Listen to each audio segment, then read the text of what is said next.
Breaking tonight, Keir Starmer is staring down the barrel of political oblivion as his newly unveiled Brexit deal detonates into a full-scale mutiny, not from opponents, but from inside his own party. What Downing Street hoped to sell as a diplomatic triumph has instead triggered one of the most explosive backlashes Westminster has seen in years. MPs are now quietly drafting a motion of no confidence, and the clock on Starmer's leadership has begun ticking loudly. The Prime Minister, once hailed as Labour's steady moderniser and the architect of the party's comeback, is now accused of delivering what critics call the most devastating political betrayal in modern British history. The catalyst? A controversial agreement with the EU, a deal meant to stabilise Britain's post-Brexit footing, but which has instead blown up like a political landmine. Starmer's so-called tipping point agreement, marketed as a smart reset after years of Brexit turbulence, has been savaged from all sides. Voters, industry groups, Labour loyalists and Leave-supporting MPs who fear their electoral bases are collapsing beneath them. What should have been the crowning achievement of Starmer's foreign policy has spiralled into one of the worst crises of his premiership. At the heart of the fury lies a single explosive clause buried deep in the fine print. Full access for EU fishing vessels to British waters until 2038. 12 more years of foreign trawlers dredging British seas, while domestic fishing communities, already battered by decades of instability, watch their livelihoods evaporate. The outrage was immediate and unforgiving. Fishermen from Grimsby to Plymouth described the revelation as a betrayal in broad daylight. Industry leaders warned of mass layoffs. Within hours, coastal communities were threatening nationwide protests. For regions that voted overwhelmingly to take back control, this clause felt like a direct assault on the very meaning of Brexit. And the storm didn't end there. As tempers flared across Britain's coastline, another controversial element of Starmer's deal surfaced. A new youth mobility scheme allowing thousands of young EU nationals to live and work in Britain with almost no restrictions. To critics, it looked like free movement by the back door. A move, they say, spits in the face of the 17.4 million people who voted Leave. They didn't vote for a quiet handover of sovereignty. They didn't vote for EU rules to slide their way back into British policy. They voted for control. And many now believe that control is slipping away once again, this time under a Labour government.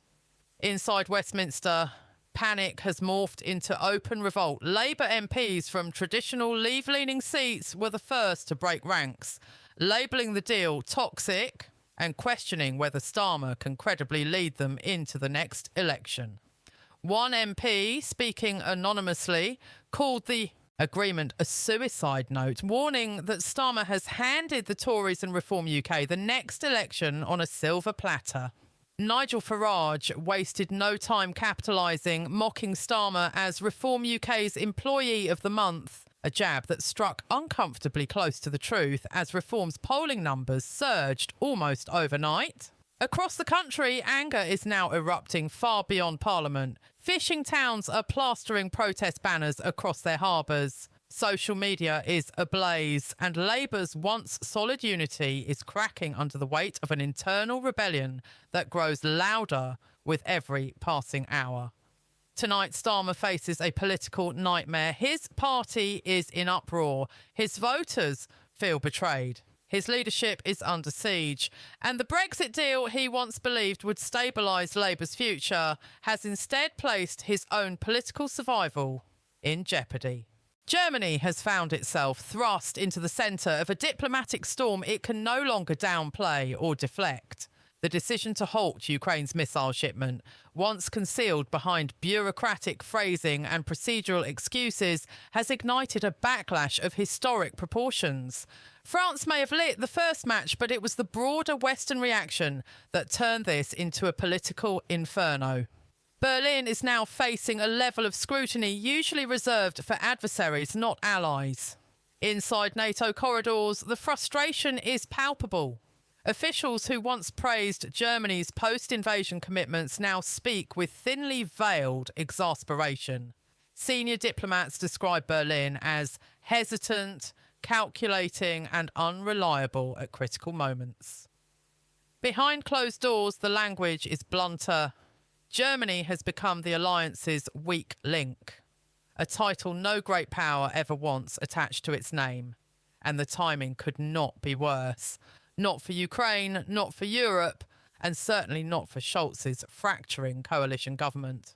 Washington's response was particularly telling. American officials, typically diplomatic when addressing allies, allowed rare cracks to show. This wasn't merely concern.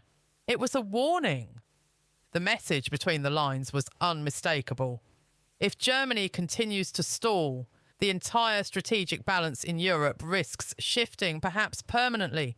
For a nation whose identity is tethered to transatlantic partnership, being viewed as unreliable is nothing short of catastrophic. Meanwhile, France has shifted from public criticism to active diplomatic manoeuvring. Reports indicate that Macron has instructed his advisers to explore alternative supply pathways that bypass German approval entirely. Paris, it seems, is tired of Berlin's internal debates bleeding into Europe's defence infrastructure. And if France succeeds in rerouting support, Germany won't just be criticised, it will be sidelined, isolated, a spectator in a crisis it once sought to lead. Inside Germany, the political temperature has reached boiling point. Opposition parties are sharpening their knives, accusing the Chancellor of dithering while Ukraine bleeds. Even within Scholz's own coalition, murmurs of discontent are leaking into the press. Ministers disagree over strategy, party leaders contradict one another, and the once promised Zeitenwende, a new era in German defence that now looks less like a turning point and more like a U-turn. Public opinion is shifting too. Polls show rising distrust in Germany's approach to the war. The population, once broadly supportive of helping Ukraine, is now fractured by fear of escalation, economic concerns and political fatigue. The divide is visible everywhere, from Bundestag debates to the crowded cafes of Berlin, where conversations about aid and consequences grow louder and more anxious. Ukraine, of course, watches all of this with a mixture of disbelief and despair. For soldiers on the front line, every diplomatic delay costs lives. Every political hesitation gives Russia more room to manoeuvre. Kyiv has delivered its message bluntly. We do not need speeches. We need weapons. A sentiment echoing across Europe. Tonight, a single truth stands out above the diplomatic noise. Germany is no longer just part of the story. It is the story. And as the pressure mounts and allies circle closer, the world waits to see whether Berlin will stand firm, crumble under criticism, or finally choose a side without hesitation. By dawn the next morning, the diplomatic storm had turned into something far more dangerous for Berlin, an internal political earthquake centred squarely on Olaf Scholz. What began as a foreign policy miscalculation is now spiralling into a full-blown leadership crisis. Germany isn't merely facing external outrage. It is now battling fractures within the very walls of the Chancellery. Sources inside the government paint a picture of escalating panic. Senior advisers are divided, ministers are contradicting one another, and the Chancellor is said to be increasingly isolated. For a leader already juggling an unstable coalition, this missile-free scandal has become the perfect catalyst for political implosion. The Green Party, once a staunch partner in Scholz's Zeitenwende, is reportedly furious. They accuse the Chancellor of moving backwards, abandoning commitments to European security and damaging Germany's international credibility. Annalena Baerbock, the foreign minister, has privately urged Scholz to reverse course before Germany's reputation suffers irreparable harm. According to insiders, her warnings were blunt. If we lose trust now, we may never recover it. But the loudest pressure isn't coming from Germany's allies or its coalition partners. It's coming from the opposition, who have sensed blood in the water. The CDU has turned the missile decision into a national referendum on Scholz's competence. Their message is simple, devastating and increasingly effective. Germany is weaker because Scholz is unsure. It's a line that resonates far beyond Parliament. Public faith in the Chancellor, already dented by inflation concerns and energy policy fights, is now falling sharply.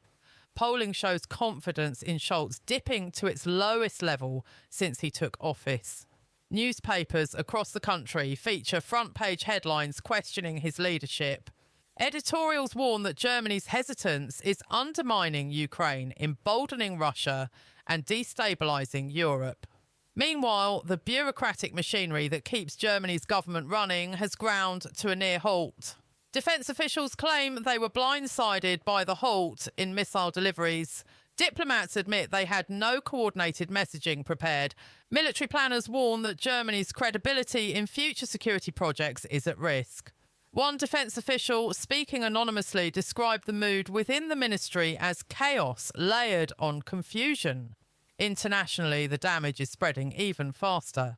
European allies now openly question whether Berlin can be trusted to lead in times of crisis. Eastern European governments, Poland, Lithuania, Estonia, have voiced frustration with unprecedented bluntness. These are nations that depend on German resolve as a bulwark against Russian aggression. To them, hesitation isn't policy, it's betrayal. And then there's Washington.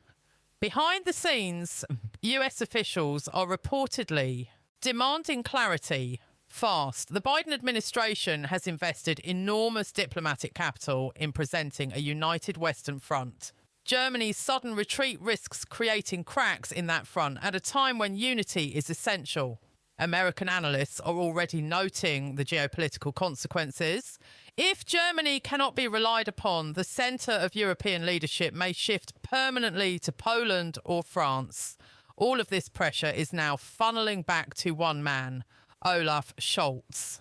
In the Chancellery, advisers say he is weighing his next move with extreme caution. He knows that reversing the missile freeze could be seen as capitulation, but standing firm could plunge Germany into deeper isolation. Either path risks political damage, but one thing is clear: the luxury of delay is gone. As night fell over Berlin, one senior official summarised the situation with chilling simplicity. This is no longer a foreign policy debate.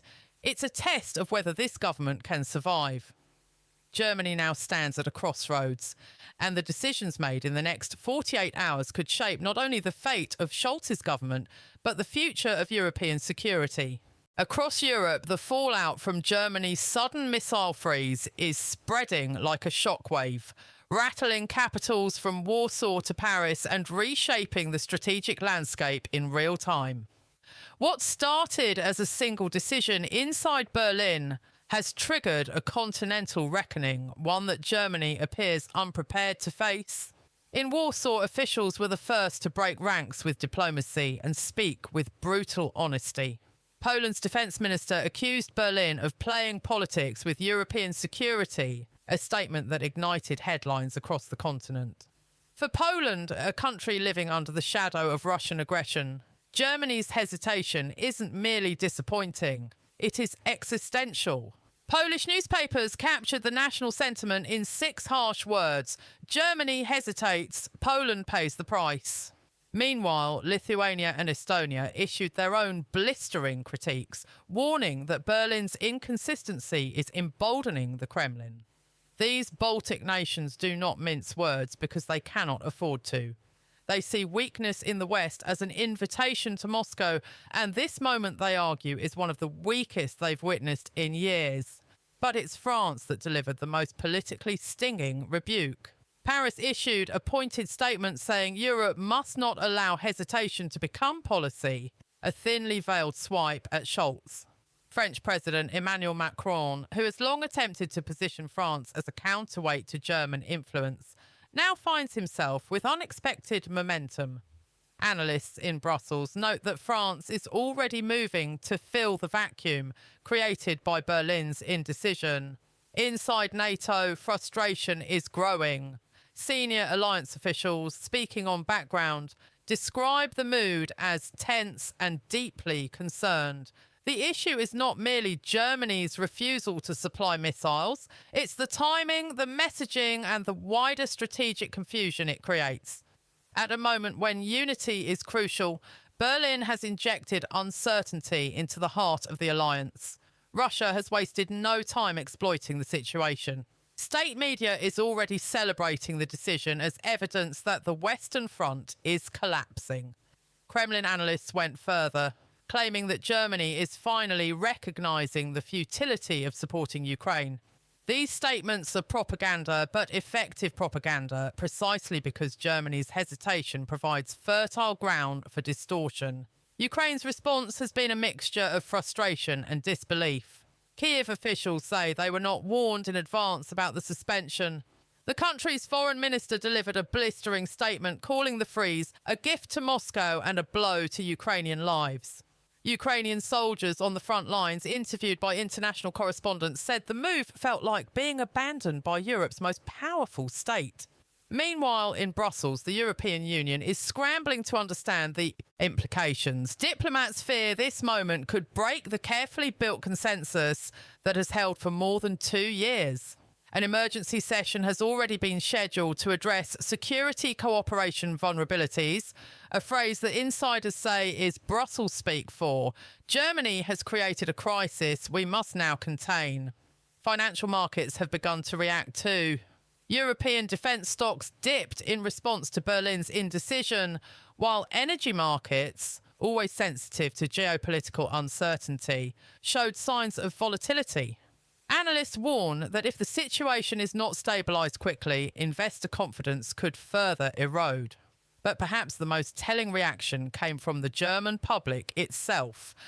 Protesters gathered outside the Bundestag by sunset, holding signs accusing the government of cowardice and endangering Europe.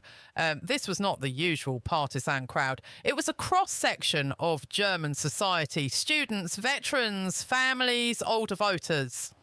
For the first time in months, anger over the government's foreign policy stance spilled onto the streets. Inside Berlin, coalition tensions are approaching breaking point. The Greens demand a reversal. The FDP is furious over the lack of transparency.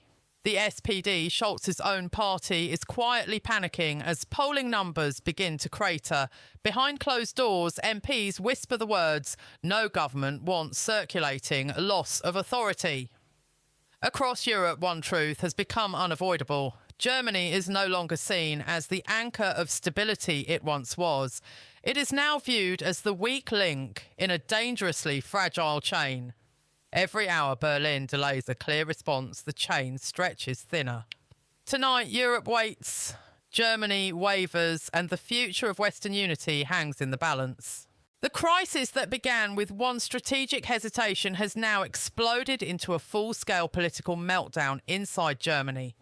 The missile freeze has not simply sparked outrage, it has fractured the government, paralysed Europe, emboldened Russia, and pushed Germany into its most unstable moment in more than a decade. What was once a policy dispute has become a battle for the survival of Scholz's leadership. Inside the Chancellery, the atmosphere is described by aides as combustible, with ministers openly clashing behind closed doors. The Greens accuse Scholz of moral cowardice, insisting that Berlin's refusal to support Ukraine now threatens European security. The FDP claims the decision undermines Germany's credibility and violates coalition agreements. Even members of Scholz's own SPD warn privately that the party risks electoral annihilation if the missile freeze is not reversed. Leaks from last night's emergency meeting paint a picture of a government in freefall. Voices were raised, tempers snapped. One minister reportedly slammed a briefing folder onto the table and shouted, "We cannot lead Europe if we cannot lead ourselves." By dawn, the fallout could no longer be contained. German media broke the story of the internal rift, prompting an avalanche of public anger. Commentators accused Scholz of triggering a national security crisis. Newspapers called the missile freeze the most catastrophic misjudgment of his premiership. Political opponents branded it a betrayal of Europe itself. But the real danger comes from within. A group of senior MPs from across the coalition is quietly drafting a motion that has not been spoken aloud in German politics since the Merkel era, a formal challenge to the Chancellor's authority. If introduced, it could trigger a leadership showdown or even collapse the government entirely. The ripple effects across Europe are growing. Warsaw is demanding an urgent NATO Council meeting. The Baltic states warn that Germany's hesitation has created the most dangerous opening Russia has seen in years. French officials, emboldened by Berlin's paralysis, are pushing for a new Franco-led defence initiative, effectively sidelining Germany from its traditional leadership role. Meanwhile, Russia is escalating its propaganda offensive. Kremlin spokesmen argue that Germany's missile freeze proves Western unity is fracturing under pressure. It is a narrative designed to weaken NATO's resolve, and Berlin's actions have made it more convincing than ever. On the ground in Ukraine, the consequences are immediate and brutal. Military analysts say the missile freeze limits Ukraine's ability to intercept long-range attacks at a critical moment. Soldiers interviewed at the front express a mixture of frustration and heartbreak. If Germany won't stand with us now, when will they? It is a question echoing across Europe and one that Berlin has yet to answer. The German public, once divided on military support, is now united in fury over the chaos unfolding in their government. Protests have grown larger and louder. Some demand Scholz's resignation, others call for a full reinstatement of military aid. Many simply want stability, something Germany can no longer guarantee. Polling numbers released this afternoon reveal a disastrous collapse in support for Scholz's coalition. Approval ratings are plummeting at a pace analysts describe as unsurvivable without immediate corrective action. Opposition parties have seized the opportunity, accusing the Chancellor of sacrificing Europe's security for political indecision. In Berlin's political circles, one phrase is being whispered with increasing urgency: Scholz is running out of time. The world is now watching the German government unravel in real time as allies question Germany's reliability and rivals exploit its weakness. What began as a controversial decision has spiralled into a crisis that threatens not just Scholz's leadership, but Europe's strategic stability.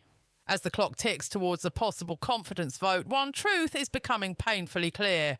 Germany stands at the edge of a precipice. One step forward could restore its authority. One step back could plunge it into political chaos. And tonight, the question reverberates across Europe. Will Olaf Scholz survive the storm he unleashed? Or is this the moment his leadership finally collapses?